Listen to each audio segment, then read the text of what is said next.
Iba ang lalaki kesa sa babae. Marahil ang mga tao iniisip nila ang pagiging lalaki ay ang pagiging malakas, macho, malaki katawan, may pera, may mga maraming kaibigan na connection sa buhay. Tapos ang pagiging babae naman ay ang pagiging maganda, sexy, mahinhin, mapag-alaga sa mga tao, sa pamilya, sa asawa. Ang lalaki ay dominante, ang babae naman ay ang submissive or mapagbigay sa lalaki. Ang lalaki ang matalino, ang babae ay ang malambing. Ang lalaki ay ang taga-provide, tapos ang babae naman ay ang tagapag-nurture or tagapag-alaga. Lahat ng mga ito ay ang mga generalizations na alam natin na sa lipunan sa kung ano nga ba ang pagiging lalaki or babae. Pero ang nais kong ibahagi dito sa video na ito ay ang mas malalim na pagtingin nga sa ugat ng kung ano nga ba ang pagkalalaki at ano ang pagkababae mula sa isang spiritual na pananaw. Sana mabigyan nyo ng kaunting time ang ibabahagi ko dito ngayon mga kapatid.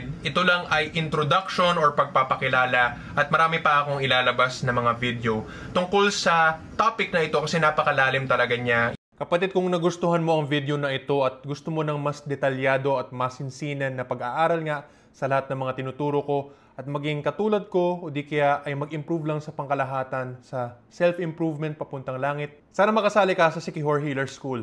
Ito ang exclusive membership site ko na may bayad ayon sa level ng membership na gusto mong i-avail. Sana magkita-kita tayo sa loob ng Sikihor Healer School. Salamat po at God bless.